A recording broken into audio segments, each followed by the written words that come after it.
So, episode what? 20? 20? Episode 20, guys. Episode 20. We did it. How? This is magic. Rap party at Spago. Why not at Dorsia?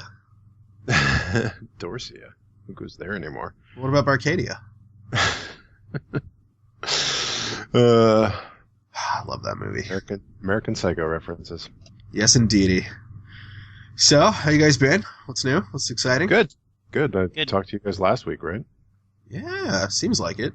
It's like a regular thing now. It's almost like a thing we do regularly. Yeah, it is. It's like a thing we do because it is a thing we do. Yeah. Gasp. I know, right? So, who's been playing what? I have been playing video games. Amazing. I know, right? It's crazy. They got these things on the computers. They're called video games. It's really neat. Is it really? I mean, do we have to say video games? I mean, isn't that implied? Well, as opposed to like board games, I guess, or card games. I don't Yeah. know. Could have been playing a whole bunch of Cards Against Humanity. You never know. Could be monitor Sure. games. Shouldn't that be more, Well, Asperger? I don't know. Monitor games. Display games. Display games, yes. Visual games. Display-oriented entertainment services. Yeah. I games. Through our E-games. No iGames. I don't want any potential lawsuits from them Apple people for their intellectual properties. Which So they what- don't have. Sony. What With the E-games iPhone. have you been playing then? So on your monitor. Who wants to go first? I guess I can. Yeah, let's go, Dan. All right. Well, we started doing this new game where we just randomly pick a game on our Steam list that we haven't played. The old Oh, random okay. XO Gaming.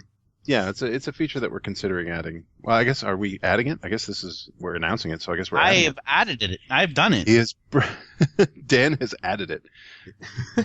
It's already been added. It is a thing that has happened. I did it. That kind of unilateral action, Dan. I'm not sure how I feel about that. Well, I bottom feed all the time. I see a good idea, I take it, and I say it's mine. I'm joking. Nice. I'm joking. We all agreed. This is Yeah. something that we're gonna do. So, Dan, in your random act of gaming, what did you choose? There are actually three of them came up. Whoa. So the first one that came up was F.E.A.R, which What was kind so of terrible. Fear, the original Fear. The original F.E.A.R. It is an Ooh. awful, awful game. Just stupid. So It's full of when- M. Night shenanigans and M. Night Shyamalan Ding Dong? yeah, it is terrible. that's weird because I actually remember quite liking that game. Yeah, I mean, I I haven't guess- played it since it originally came out, and that's got to be what, like 10 years ago now. Wow. yeah. The first one, I want to say we played that in Nanaimo, but I don't think that's accurate. I played it in Kingston. I know I did a long Did time you? ago. Yeah, long time ago. Huh. And I never beat it because it was around the time I got home from Afghanistan. And I went, oh, too real, and and I went back to him like, ugh, this is terrible. So I got maybe like 5 minutes in that one, rolled again, and nearly got Flores Fruit Farm. Thankfully didn't. Aw. Yeah, I was so close to getting that one. I'm so glad. What I got was Portal 2. Hey. Yeah, I saw you were That's a playing good some one. of that.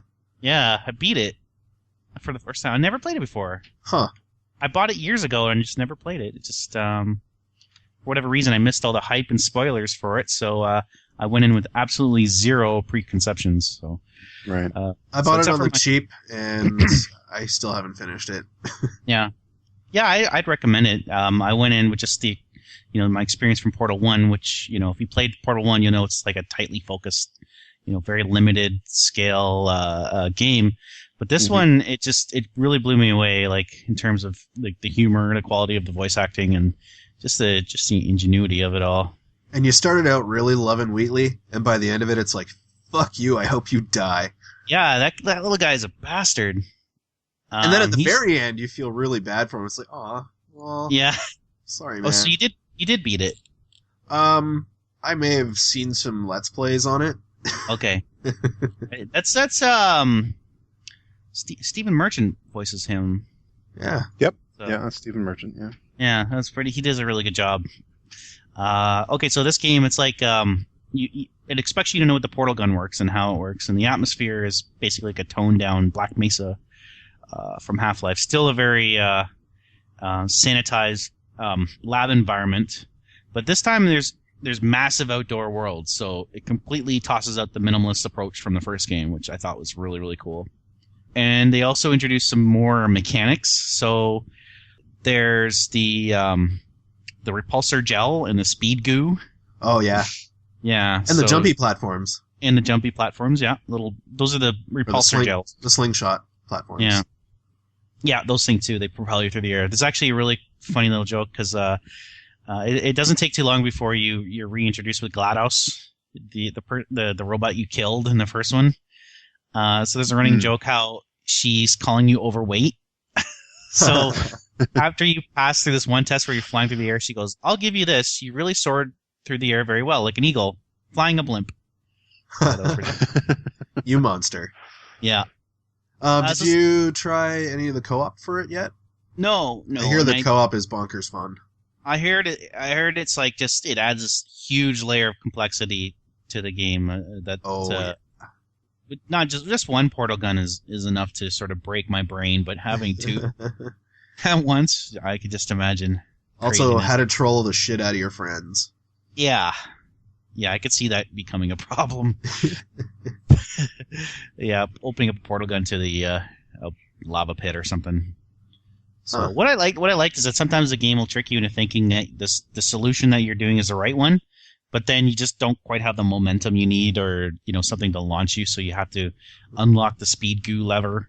So I was really cool. It was really cool, and I was really impressed. And they could have done a lot of callbacks. Like there's absolutely no mention of the cake or anything like that. So I definitely, if you haven't played Portal 2, definitely give this one a play. It's an original variation of the classic shooter. So yeah, that's what I've been playing. Now I'm going to have to play it because it's in my installed list and it's just staring me at the face going, "Hey, play me." Is it actually installed? Oh yeah, I have it installed. Oh. Yeah, I have it installed too, but I haven't finished it yet. Yeah. That game always makes me feel dumb because you spend like a half hour trying to find a solution and then you accidentally stumble on the simplest way to solve it and you're like, I'm an idiot. That's exactly my issue with it as well. It's like you get stuck with something and you just log off. You close the game in an absolute rage and then you go back to it. It's like, maybe I could. Oh my god, I'm so dumb, and it's like staring you right in the face. That happened to me, actually. There was this one mission where it's huge, this huge map, and you're like, okay, I can't put the portal in there or there, and I'm just staring at the whole screen, for an hour, dying endlessly. And then I look at it through this, like, cracked door that's open, like, there. And it's just this little cracked door, like, fuck, an hour wasting my time. Yeah. It's kind of like the Swapper in a way, where the Swapper is, a hugely puzzle-based game, and you just rack your brain trying to figure out how to pass a level, and then it's like, oh, whoops, click, click, click, it's done. Fuck. Yeah, there's a lot of that. I died a lot more in this game than I did in Portal 1, for sure. Yeah, I'm probably going to play Alan Wake next week. Yeah, so how do you feel this game fits into the kind of there's kind of a world that's created with these Valve games? I mean, they've hinted that Aperture Science and Black Mesa kind of exist in the same world in this, right? Yeah. So what do you think the next step is? I mean, do you think Half-Life 3 and Portal 3 is going to be like the same game? It could be. That would be very game breaking though, having a portal gun. I think so. I mean, the whole idea. Gun? Yeah, like they had the anti-gravity gun. That's sort of the birth of the portal gun. Was spawned Portal 2. So I would say that maybe it's taking so long because they are trying to unify. Yeah, that'd be pretty awesome. And what about Left 4 Dead? Are they gonna merge that? Oh god, I hope not. Yeah. Yeah, we don't need zombies there. I mean, they already have the headcrab zombies, so who needs more? Yeah.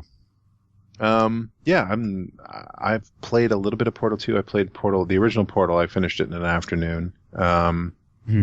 Portal 2 I think I've played it about halfway through, but I've never actually done any of the co-op, so we should try that sometime, Dan. Yeah, for sure. I call Peabody though. Which one's that one? The tall He's one? the tall one. Yeah. Okay. Also, Dan gets to be short round. He gets to be Atlas. Yeah, that's fine. As long as I get to wear my beanie hat, I'm good. So that's a pretty interesting random first choice. I mean, it's a game that I think a lot of people have a lot of fondness for, and a lot of people have a lot of familiarity with. Yeah, I know, and it's just sort of it's funny. It's how random it came up, and the fact that I've never played it. Yeah, how come you've never played that? Well, I just let me see here. I'm trying to figure out when that game came out. Right. It came out at a time when I was not really actively playing a lot of video games. Well, 2011 was when I went back to college, so. Right. Yeah, so I didn't really have much time, and I missed the whole zeitgeist around it and everything. And I know that there was a lot of spoilers, a lot of internet memes built around it, but I just never really plugged into that at that point in my life. So, okay, yeah. I'm glad I did. Well, I just wanted to share that while Dan was sort of discussing this, I went ahead and picked what my game was going to be for Random Acts of Gaming. Okay. And you started downloading it, didn't you? I did. That's why the Skype call bombed out there.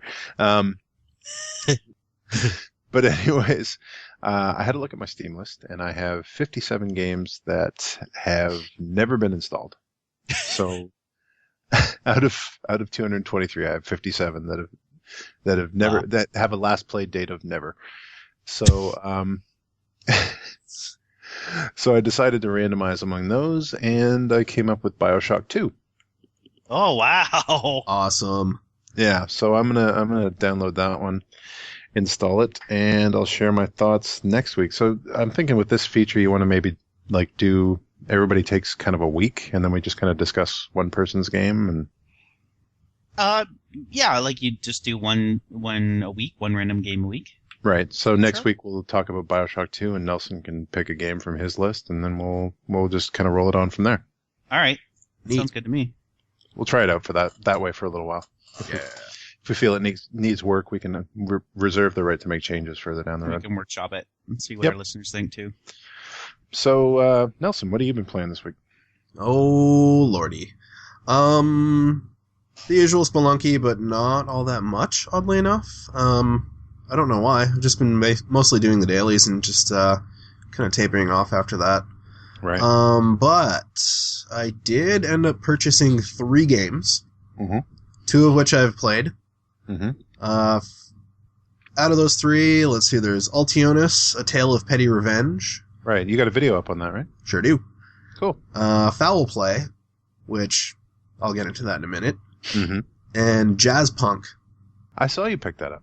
Yeah. I watched the dudes from Rage Select play that, and it just looks so insane. So I kind of had to buy it. Plus, I was sort of looking through my games list, thinking, what would be fun to pick up versus... I was kind of do that whole random act of gaming where just kind of looking through my list of unplayed stuff, and nothing was jumping out at me at the time. Right. So I figured I had to try something new. And, so you decided that despite the fact that you had a bunch of games that you hadn't played yet, the best solution was to add more games to that pile. Well, yeah, obviously. What can I say? I like to spend money. But yeah, so Altionis, A Tale of Petty Revenge, that game is super weird. Yeah. Oh yeah. You start out as a very buxom space Amazon woman. Okay.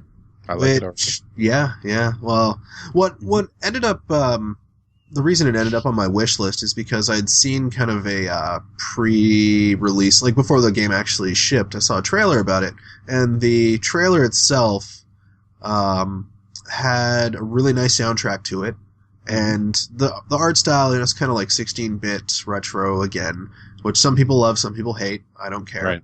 Right. And yeah, it just seems kind of funny, and cool. Yeah, I don't know, like it's a they call it a love letter to the home computer arcade games of the late 80s and early 90s. Colorful 2D visuals, catchy chiptune music. Actually, the music's by Jake Kaufman. Okay. and 7 stages of hard as nails gameplay, and holy shit, is that ever accurate? This game, you know, it's like 57 megs, cost me $6, so it's like, you know, almost for every 10 megs, it cost $1. Buck for 10 megs, yeah. Yeah. And just the very first level was super misleading because it started out as a side-scrolling shmup. Right. And I'm like, oh, you know, this isn't too bad. And that's kind of where the easy part ended. Yeah, I mean, I was looking at that video that you put together, and I was like, this looks like something that the Bitmap brothers would have done, like back in the early '90s or something like that. Yeah, but then it started out as a side-scrolling shooter, and fuck me, that game was punishing. The very first boss fight, I'm like, how? How do I beat this? And I was starting to get mad, but because I was streaming it at the time while doing the recording, I had to beat the boss, otherwise I would have just felt really stupid. But then I realized it's a game about pattern recognition, so bosses have specific patterns of their attacks, and if you just work around those patterns, after X amount of time, you'll defeat the boss. So that's kind of how the rest of the game went, but, you know, every level, not easy. I missed, apparently, a lot of pickups and upgrades, because, well, I just wanted to get through the game and not die. Exploration could be a bit punishing, so I decided to just try and get through it. But, yeah, I missed a lot of pickups, and got to the last boss fight, and ended up rage quitting. Actually, I didn't rage quit, it was like 1 in the morning, and I was getting kind of tired, had to work the next day. I'm like, alright, well, I'll pick this up later. Right. And I never did, but I will eventually. Cool. But yeah, it's fun. It's an interesting game for $6. Pretty short, but, you know, it's a worthy pickup. It doesn't overstay its welcome. Right. That's a thing. The other game that I started to play... Foul Play? Steam list. Foul Play. Wow. Yeah? Those, I'm seriously, interested to hear what you think about this one, because I've been aware of this game for a while. I'm absolutely in love with Devolver Digital now. Those guys have been hammering out some really good content. And Foul Play, that game's just so amusing. It's kind of the retelling of what the hell's the main guy's name? All right, so it's a retelling of the this guy Baron Dashforth with a little cohort of his, and the way the whole gist of the game or style of the game is you're reenacting these stories for an audience. Right. And so he's up on stage, basically stage fighting with people. Yeah, exactly. And, you know, the audience's reaction to your combos and stuff like that fills up your, it's almost like a health bar in a way. Except you can't really die. Okay. At least I never got low enough to find that out, but... yeah, no, I've actually heard that about the game. There's no way to actually get killed in the game because you're basically performing on a stage where you're supposed to be reliving, like, the exploits of this famous explorer guy, so you can't actually die. Yeah, but it's all about putting together the biggest combos, right? Yeah, and the lead guy kind of reminds you of Jamie Hyneman from Mythbusters, you know, with the walrus mustache and well, in this case he has a monocle and a top hat instead of a flappy fedora. Instead of a beret? A beret, yeah. Yeah.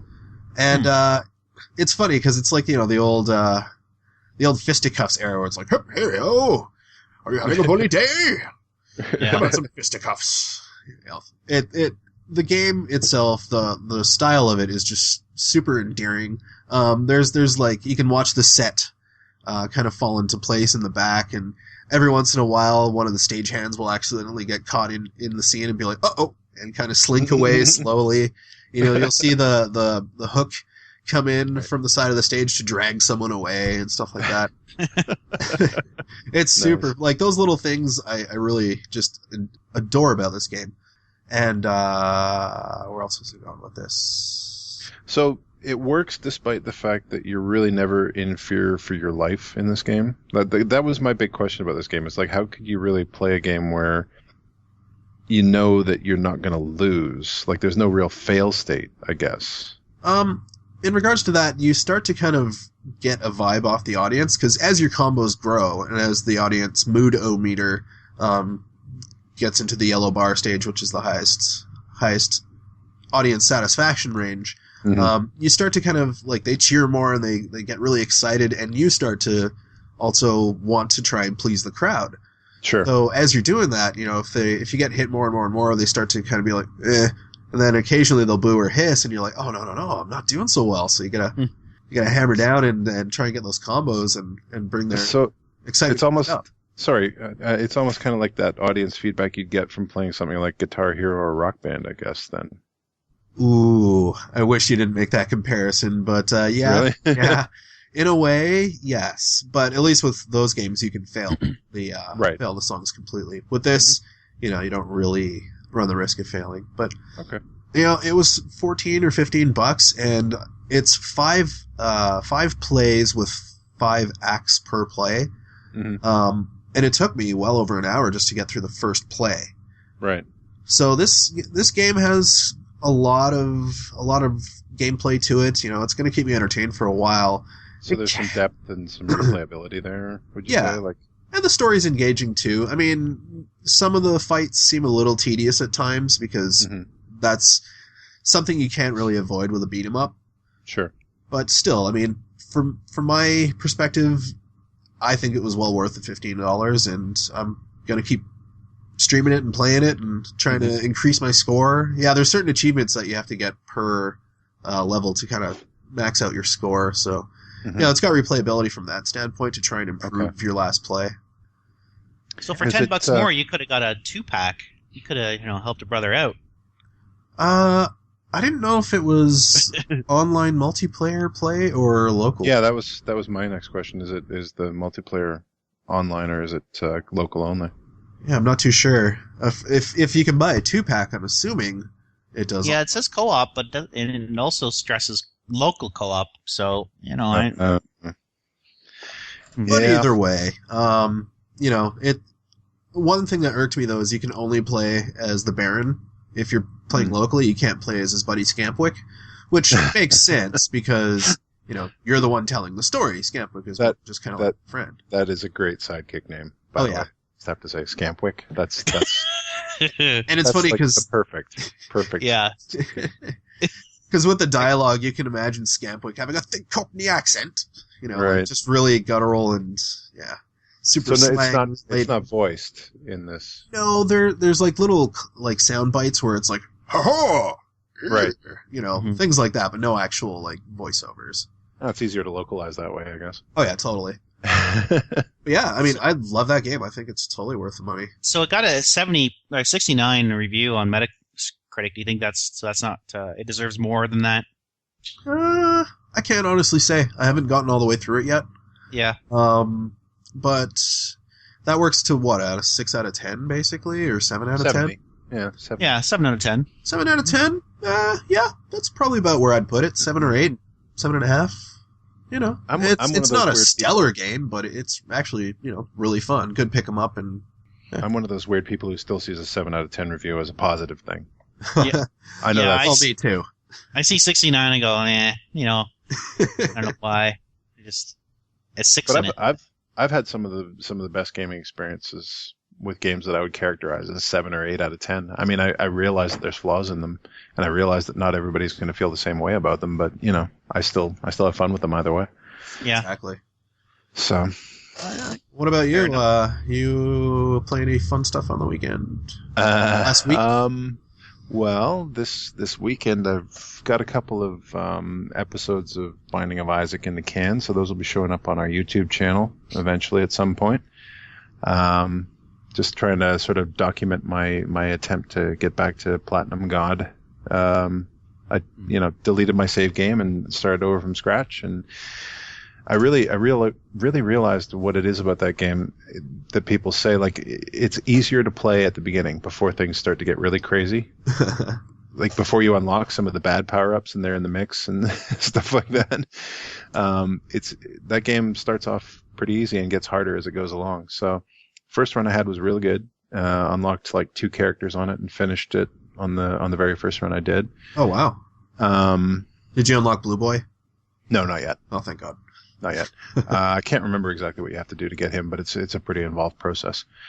I unlocked Eve and Cain, and I played Eve on the second episode, and yeah, Eve is terrible. Kane's pretty good though, isn't he? Kane's awesome. You can't get like bad pills or something like that. Yep. Yeah. Kane's real good. I like him a lot. And ask me how I know these things. You've been watching streaming, haven't you? You've been watching some of the Isaac streamers. Northern Lion, man, that guy. Oh, nice. His playthroughs are interesting. But anyway, carry on. Yeah. I mean, if I'm sort of trying my hand at this for the first time, but yeah, if you want to watch somebody on YouTube who knows a thing or two about Isaac, Northern Lion is a good place to start. Biznap is another one. He's really into the theory side of things, though. Like if you want somebody to crunch the numbers for you, Biznap is the guy to watch.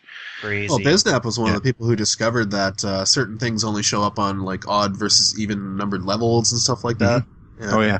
A lot of the stuff that people recognize as kind of canon, mechanical stuff about Isaac was discovered by Biznap. So mega theory crafter.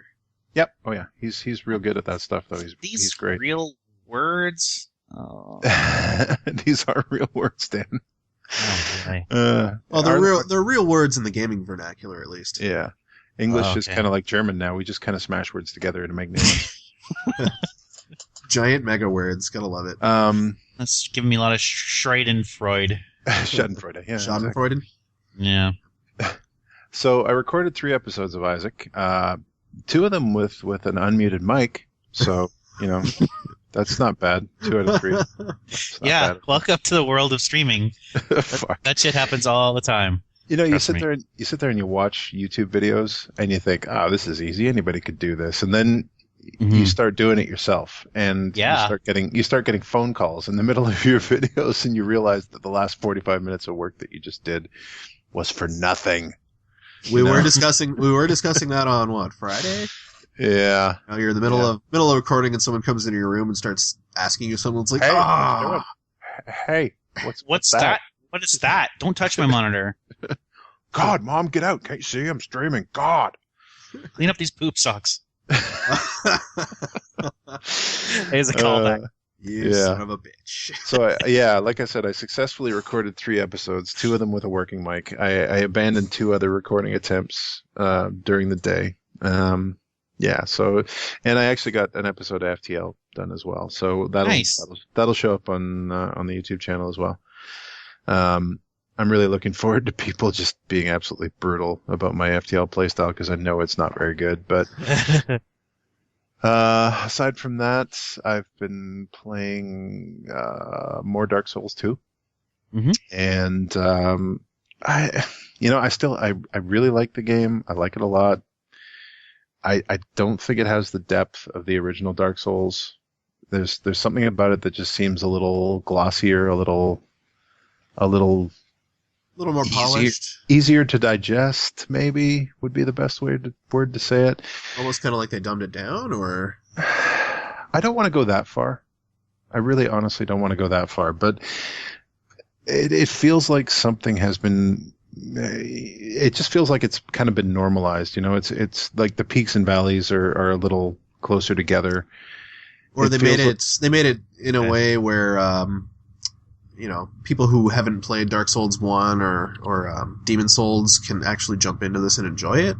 Oh, for sure. Yeah, absolutely. And I've been saying that from the beginning. Like from the first time I played this game, I was like, this is a Dark Souls game that they want everybody to play, because story-wise, it has no, only peripheral connections to the previous games, nothing meaningful. The mechanics are a lot more forgiving. They give you a lot more stuff right off the bat. And in terms of difficulty, while you can still find yourself in bad situations if you're not careful, generally speaking, if you just kind of persist and stick to the path, you can probably get through it. If you go the wrong way, you're going to have a bad time. Yeah. So, I mean, I joined a Covenant. I joined the I think it was the Children of the Sun or something like that, the co-op one. I was doing bosses over and over again with there's my cat. Sorry. He's yelling. Official cat of the podcast. Yeah. It's a zoo here. It's a real menagerie. Anyway, joined a Covenant, been doing some jolly cooperation with my Sun bros, and do you even praise the sun? I do. Every time I get summoned. The first thing I do when I get summoned is do a praise the sun. Praise the sun. Yeah. So I'm probably going to work that covenant up to the max, and then there was another one I had my eye on that was there's a really interesting covenant structure in this game, which is kind of cool. There's one covenant that basically gives you a ring that when you get invaded by another player character, it will summon another player character to help you. And there's a second entire covenant that basically is made up of the people who come to the aid of the people who are begging for help. So I shall rescue you, weary traveler. Yeah, it's kind of complicated, and I'm wondering, once the popularity kind of dies out, how those things will work. So, I'm trying to kind of get my my PvP and my co-op stuff done while the game is still pretty active. But I was thinking of joining the one that actually swoops in and rescues people when they get invaded. So, yeah, that's cool. Yeah, and I heard there's even etiquette to when you get invaded by a live player. Yeah. You have to bow. Otherwise, it's bad form to not bow to your attacker when they find you. It's almost kind of like fencing in a way. Yeah, a little bit. There's kind of an etiquette to it. Like, the thing is, when you invade, you can't heal. Like, you don't get to use your Estus flasks, and the person who you invade can still heal themselves. Uh-huh. So it's considered bad form for the person who gets invaded to heal up. Really? Yeah. Wow. Huh. You're supposed to fight on kind of a level playing field and let skills and equipment kind of. Otherwise, you're opening the door to being trolled more and more. Is that what? I don't know. I mean, there's no way to deliberately invade one person in this game. It's all randomly done. You look for a world to invade. It matches you up against somebody who's roughly in your same level band, give or take. Like in the old game, it was like plus or minus 10%, right? Mm-hmm. So in this game, it matches you up based on a new statistic, something they call soul memory. Which means that in the old game, an easy way to kind of invade everybody was to take all your souls that you get and plug them into equipment, because that didn't affect your level, right? You could stay at soul level 1 and just have all this kick-ass equipment and not, and be able to invade anybody, basically. Oh, okay. So they've changed that a little bit now. You basically have this soul memory stat, which basically tracks how many souls you've gained over the course of your playtime. So even if you're plugging that into experience, if you're plugging into the stats, or if you're plugging it into gear, you're still going to have the same kind of soul memory. So I'm not entirely clear on how that works yet. I've done a little bit of research on it, but yeah. Anyways, I'm still having fun with it and kind of making my way through the game for the first time. So, progressing at a leisurely pace. I'm not trying to speedrun it, because I've heard that you can finish this game in like 3.5 hours if you're really dedicated. So. Wow. Yeah. So you're really doing all the side quests and everything too? Yeah. I'm trying to see everything the game has to offer. That's good. Yeah, cool. Oh my God, you are so whiny. Sorry. The cat. The cat, right? Oh, okay. No, yeah, sorry, not you guys. Didn't you hear that? No. Oh, okay. Yeah, he's just being a real whiny little bugger. He wants to go outside. All right, should we talk about news?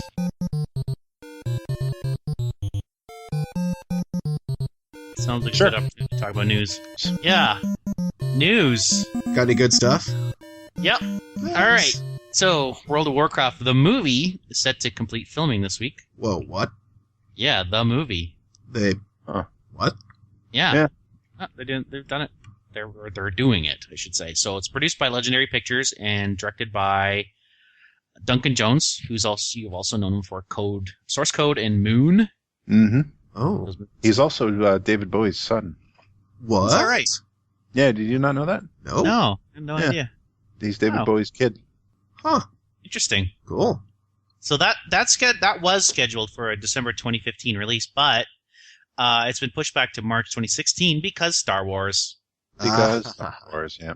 Because Star Wars. So this movie is going to focus on the orc versus human war, and it's going to make an effort to build empathy for orcs. So also attached to it is industrial light magic. So that's interesting.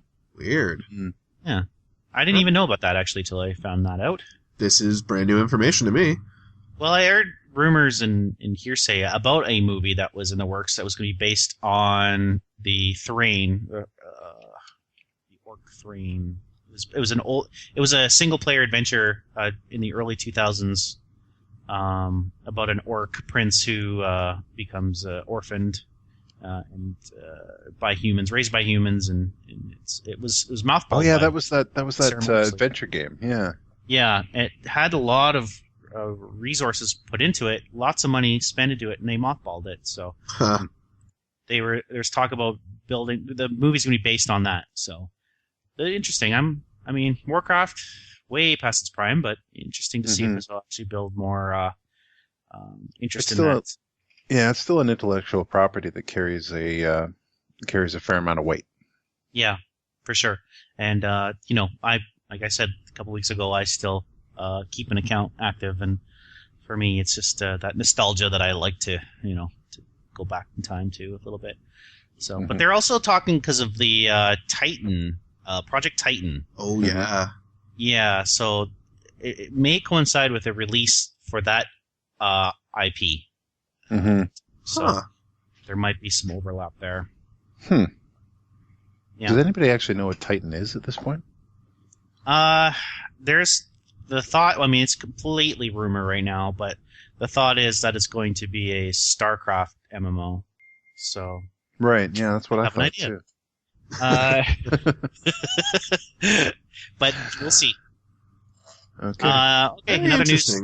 Yeah, it'll be interesting. So Microsoft is apparently partnering. This is more movie news with Steven Spielberg on a live-action version of Halo for Showtime. Spielberg? And Spielberg. Really? Microsoft. Wow. Yeah. The reason why it was delayed, because this is another project that's been backburnered for a while. So it's going to feature interactive elements with the Xbox One, which has caused delays since they want to make it work. This is their prized property, and they want it to be unique, not just tacked on. So yeah, well, Microsoft's control freak nature on as regards Halo is what torpedoed the first attempt to get this movie made. Mm-hmm. I mean, they had Peter Jackson producing, and the guy who did District 9. What the heck is his name? Mm-hmm. He was originally supposed to make it. Yeah. His name escapes me right now. But yeah, he would have been an absolutely inspired choice for that. Oh sure. But the Peter Jackson. Blomkamp.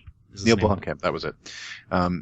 Peter Jackson basically came out and said their unwillingness to be flexible on any of the aspects of that property was what basically killed it. Wow. Mm-hmm. So. Yeah, and Spielberg's kind of got to I don't really give a fuck right now. If you see any of his interviews, especially with Indiana Jones 4, he's like, well, whatever. They wanted to have alien skulls, whatever, fuck. So that's probably he's like, okay, you guys want to do this with your IP, sure. Right. It's got my name attached to it. That loosely segues into the appearance of Kevin Spacey in Call of Duty Advanced Warfare. Oh, really? Have you seen that trailer? / video game overlap. Yeah. No. You haven't seen the trailer?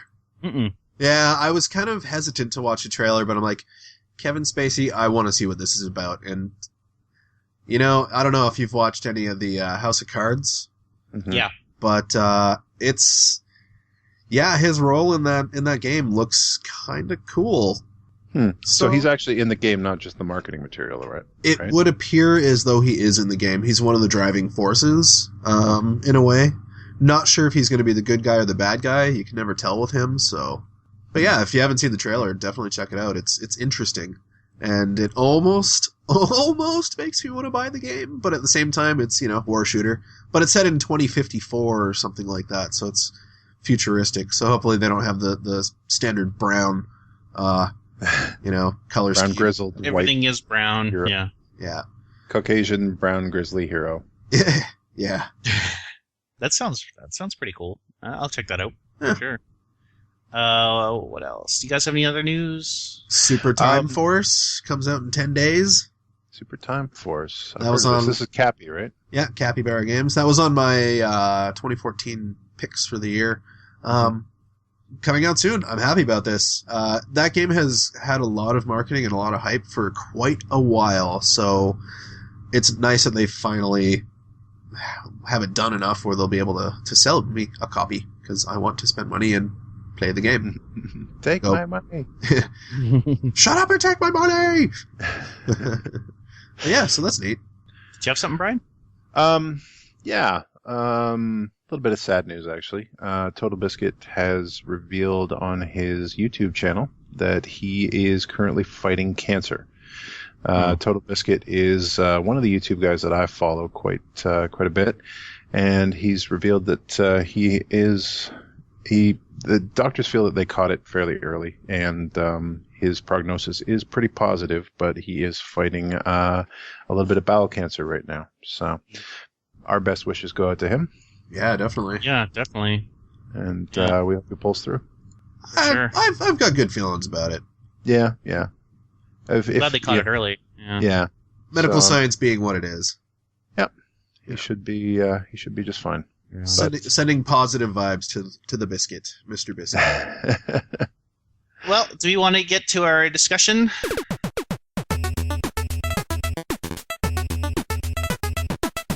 Sure. Yeah, but kind of an open discussion this week. Just bring your own topics to the table. Woo. I want to bring a discussion that's a bit more political. Right now, hot on the topic this last couple of weeks has been how there's a feeling that the new head of the FCC is a shill for the big cable providers, the ISPs, stuff down in the United States. And that's pushing through content that will basically what it does is it creates fast lanes for certain content. So the content that the service providers have a sister company for, let's just say Comcast has delivers NBC content directly to you for free, whereas if anybody else wants to deliver to their customers, they have to pay a surcharge. So they're already doing this with the Netflix. I mean, it's already been Netflix has already paid Comcast a fee to access their customers. So since they've done that, I've been able to watch HD streams on my network. I have Comcast right now. Prior to that, it was really limited, very pixelated, very crappy. So that was, I mean, it's a slippery slope for sure. Right. So what it could mean for gamers is that they can charge Blizzard a fee to deliver World of Warcraft content to their subscribers, and Steam as well. So that's where the dangerous precedent comes in. So let's kind of define our terms here. I mean, we're talking about net neutrality here, right? That's correct. Right. And that's basically the process by which internet service providers want to be able to shape the traffic that goes through their infrastructure, right? They want to be able to determine what gets priority. Like, so the Netflix example is a good one. Basically, they want to deprioritize Netflix traffic to the point where it gets laggy and pixelated and, Exactly. Or what about podcasts through iTunes? Huh? Would that mean we would have to start paying money so our podcast will get higher priority for...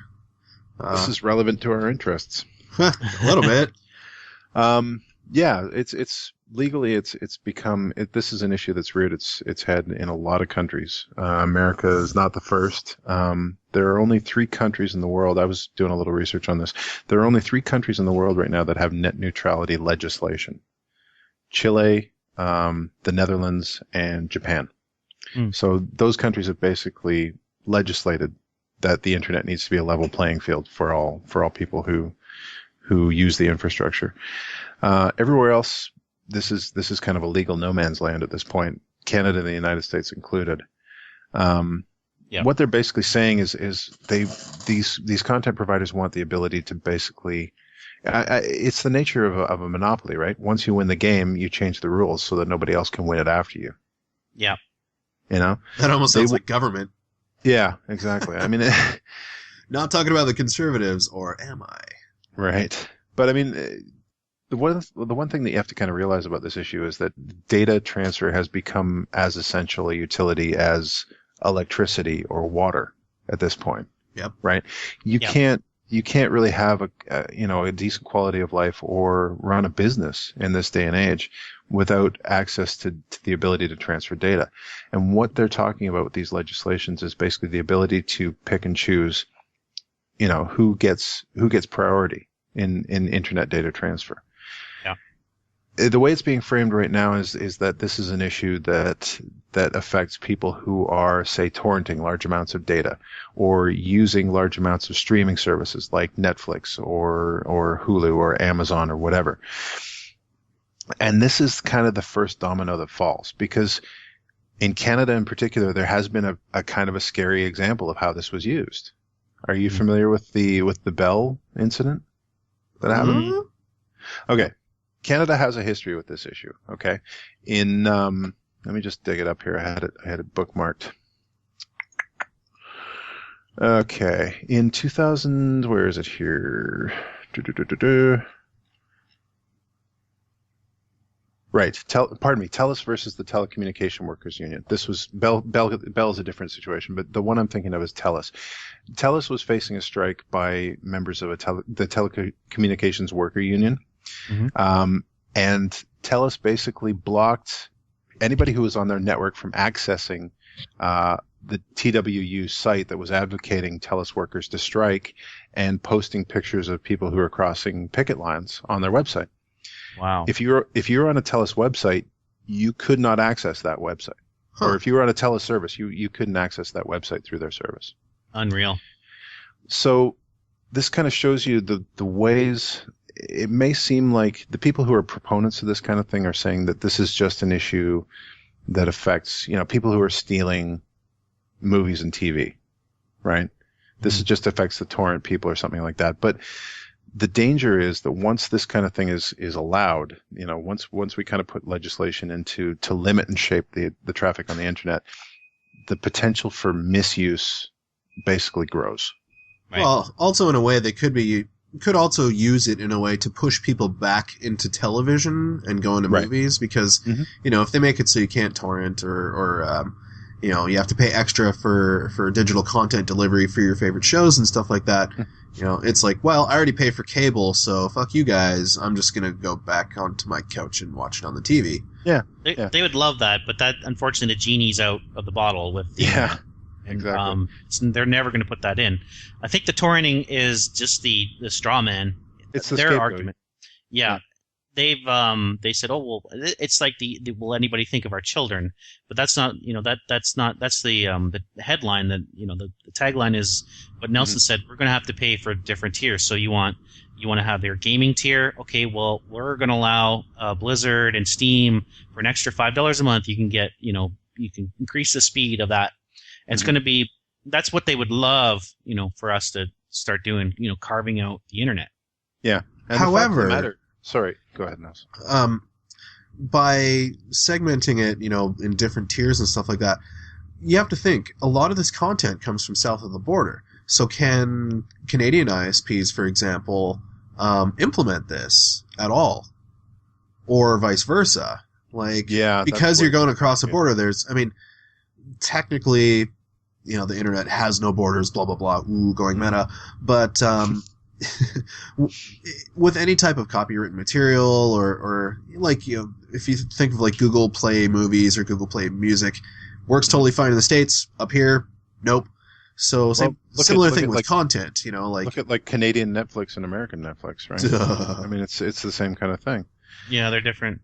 Yeah, so say they want to implement these caps and restrictions, that means our ISPs and rules and regulations are going to have to get in line with, say for example, American regulations and whatnot. And what happens if we in Canada decide, no, fuck you, we're not going to do this? Are they just going to throttle everything that comes up through our servers and stuff like that? It's really going to be tricky to implement this whole thing.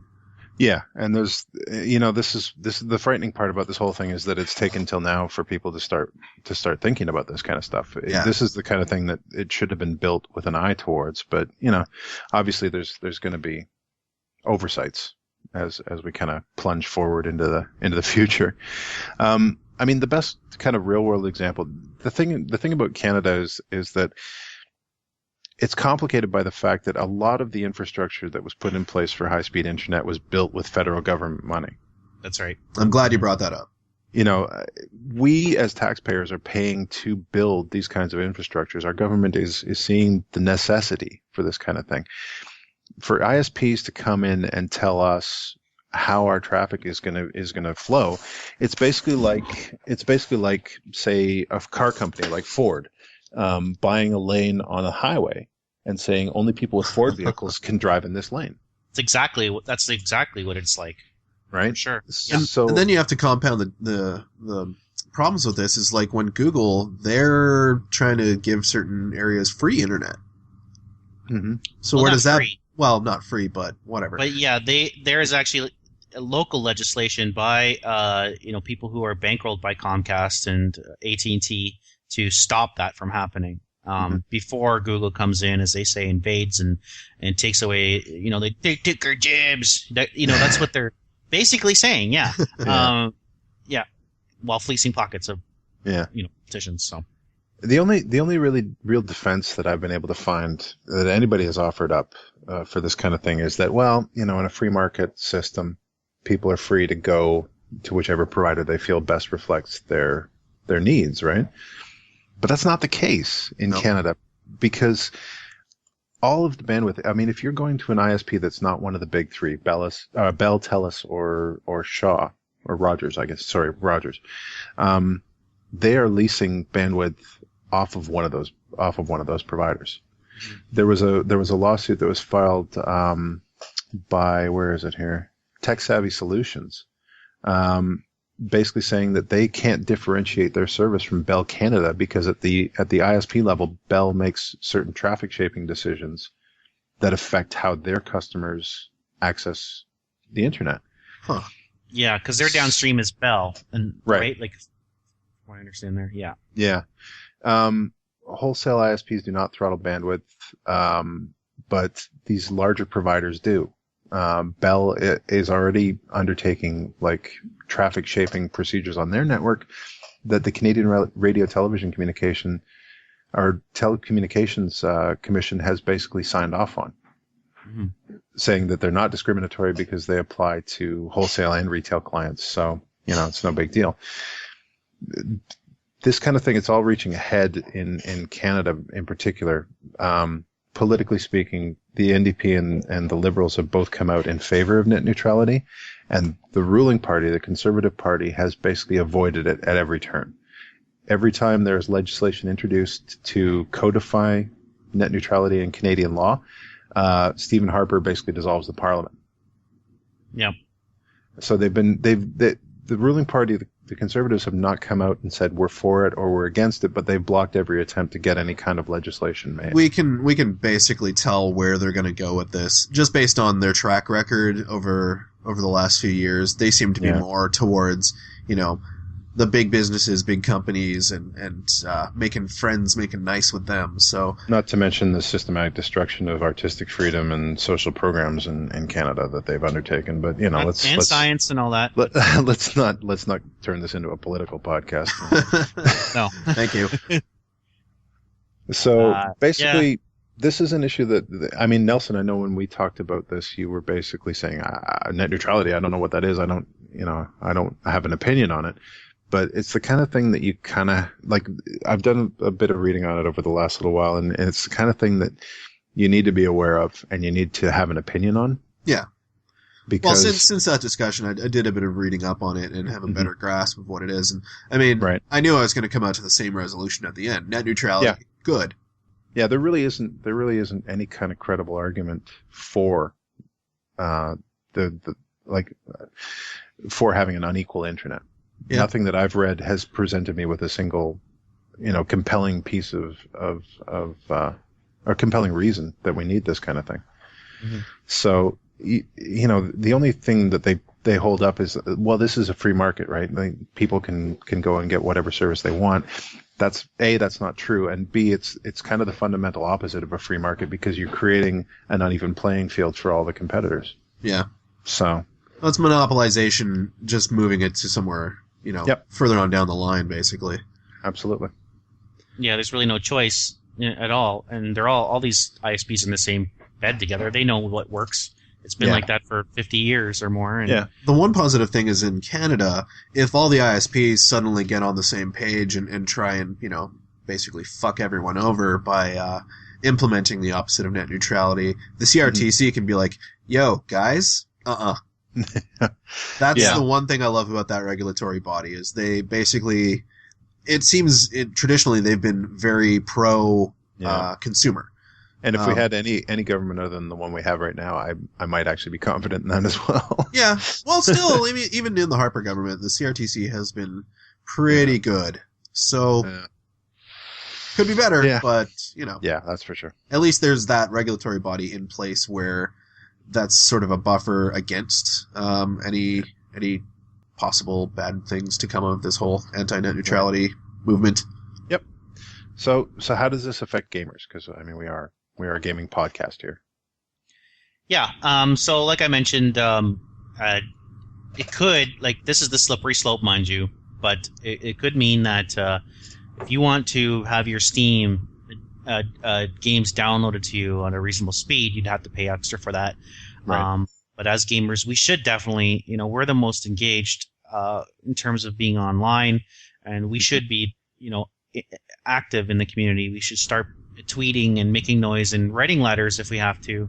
Mm-hmm. A lot of the times, our ministers and our representatives, they don't know. They really aren't that savvy with the internet. They don't know.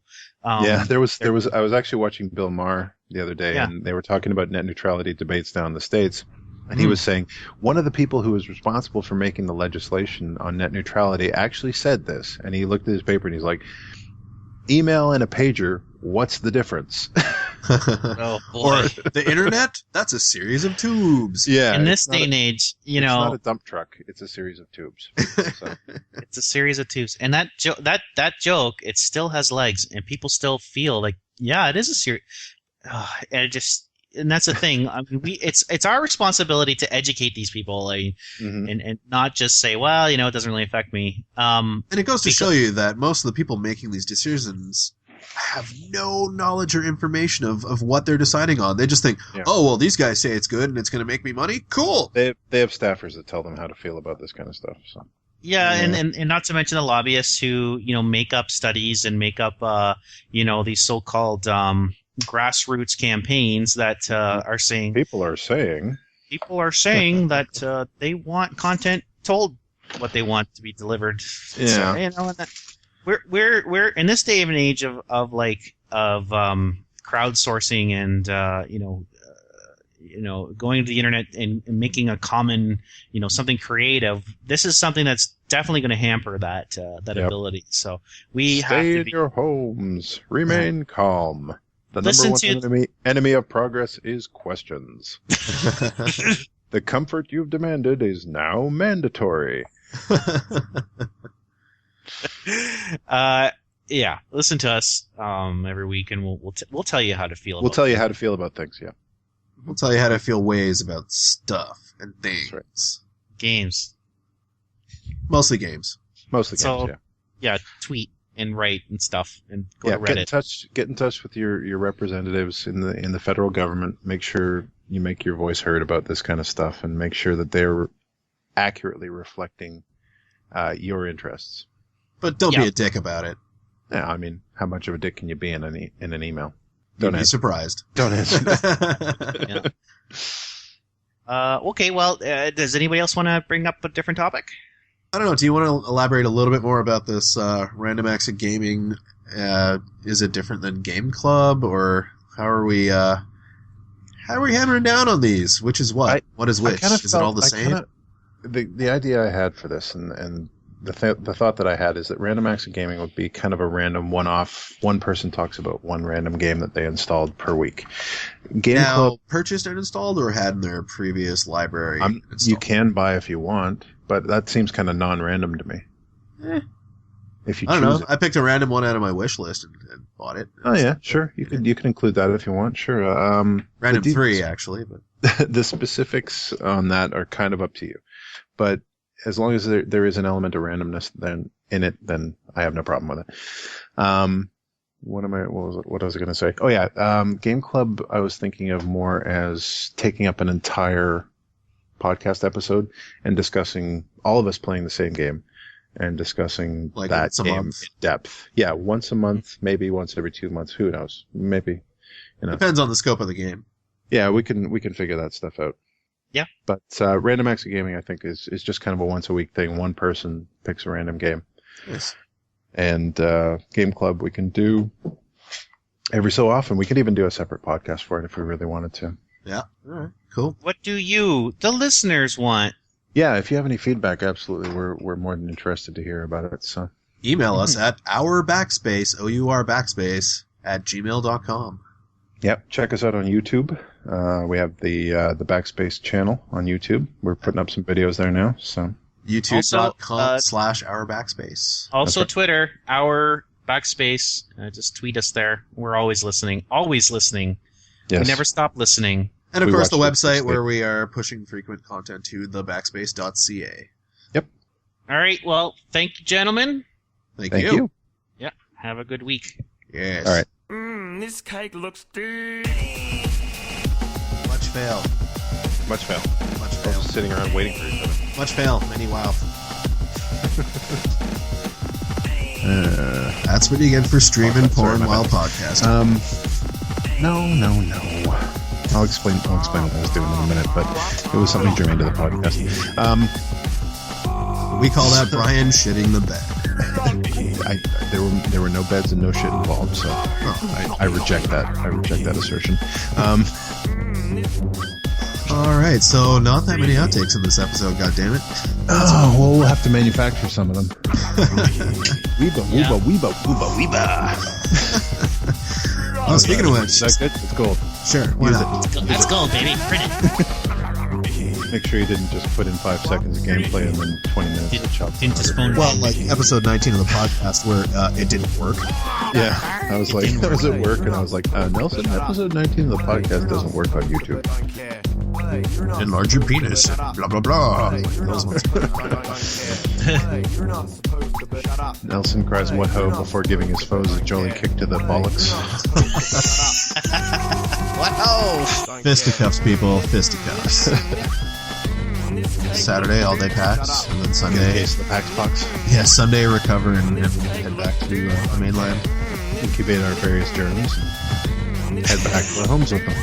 Get MERS. Bring MERS for everybody. With camel disease.